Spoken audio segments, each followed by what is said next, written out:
Damaga po, maupo tayo lahat. Secretary Joel Villanueva, Representative Emmy Calixto Rubiano, Mayor Tony Calixto, Mayor Alfredo Lim, Mr. Lucio Co, Ms. Susan Co, Mr. Leonardo B. Dayao, President and Director of Pure Gold, of course, Ms. Marilyn Pardo, Mr. Titoy Pardo, Attorney Miguel Varela, trade partners, officials, staff, and members of Pure Gold, fellow workers in government, honored guests, ladies and gentlemen, good morning. Yun na po yung English natin, ngayon po Tagalog na tayo ulit. Pasensya na po sa ating mga bisita. Nitong Lunes lang po, nakasalo po ang halos 1,000 sa ating mga public transport drivers sa National Transport Conference sa Marikina. Nang makita ko po ang dami nila doon, ang sabi ko, may masasakyan pa kayang jeep o tricycle na mga kababayan natin pauwi ng trabaho. Ngayon naman po, sa dami ng ating mga sari-sari store at karinderya owners na nagbubuklod dito, ang inaalala ko, nakapag-agahan kaya ang mga suki ninyo kanina.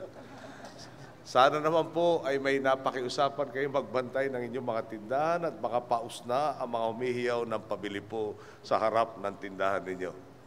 Pero bira po. Nagagalak ako sa sigasig ninyong tumungo sa pagtitipong ito. Binabati ko po ang buo ng Pure Gold kasama na ang inyong mga katuwang at kasapi sa matagumpay na pagbubukas ng tindahan ni Aling Puring Sari-Sari Store Convention ngayong taon. Sa ikapitong pagkakataon, muling magsisilbing entablado ang programang ito upang kilalanin ang mahalagang papel ng mga negosyante ng micro, small, and medium enterprises sa kaunlaran ng ating ekonomiya. Hindi po matatawaran ang kontribusyon ng industriya ng retail sa pambansang ekonomiya.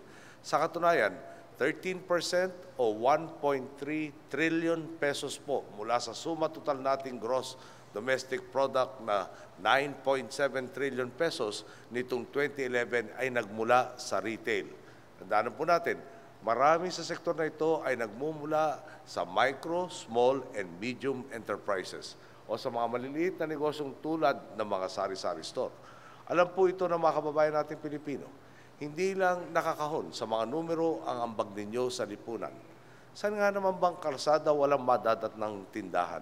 Mauhaw o magutom ka man sa daan? May nakahandang Mang Nestor, sari-sari store o Reyna's Karinderya. Ang isang plastic mo ng soft drinks at crackers, may sukli pang mga pananaw at kuro-kuro. Ang order mong ulam, hindi lang unlimited kanin ang kasama, may unlimited kwento pa. Una nga pong ipinupunla ang pagunlad sa mga komunidad. At isa po ang mga sari-sari store sa mga dinudulog ng taong bayan sa kanilang mga pangunahing pangangailangan. Harapan kayong nakikitungo sa inyong kapwa. Ang pakikipag-ugnayan ninyo ay nagbubukal mula sa diwa na pakikipagtulungan at pakikipagbayanihan.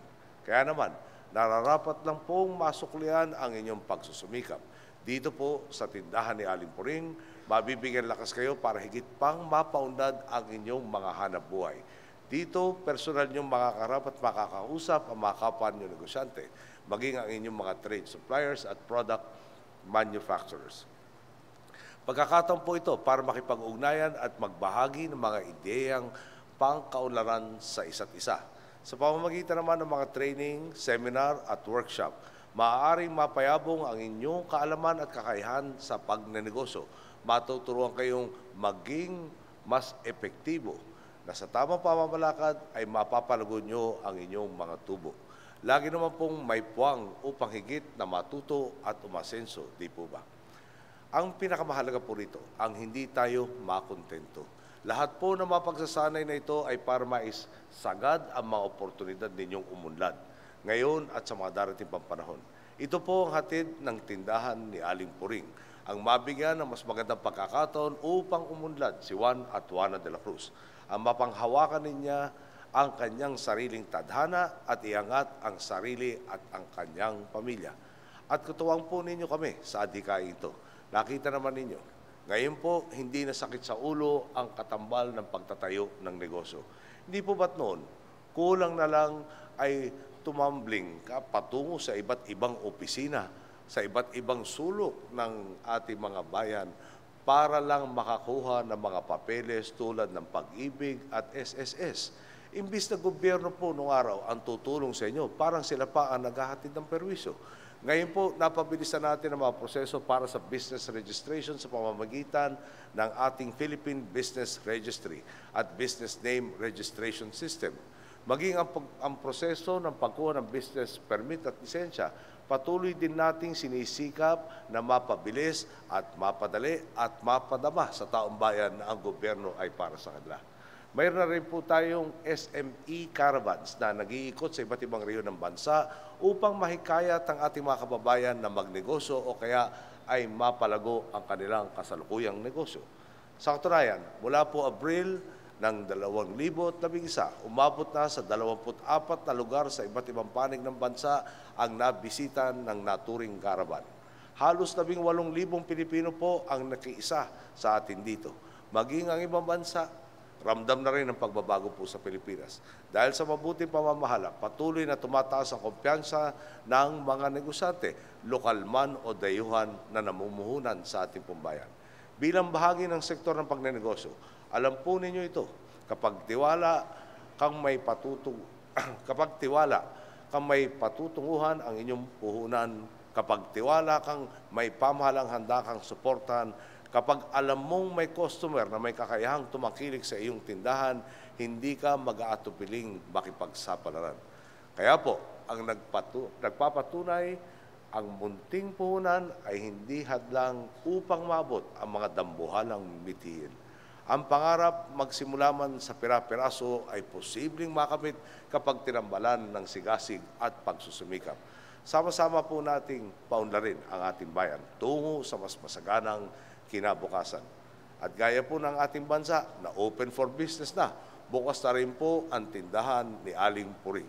Pakikiisa ang puhunan natin dito at tagumpay po ang ating kikitain. Tangkilikin po sana ninyo.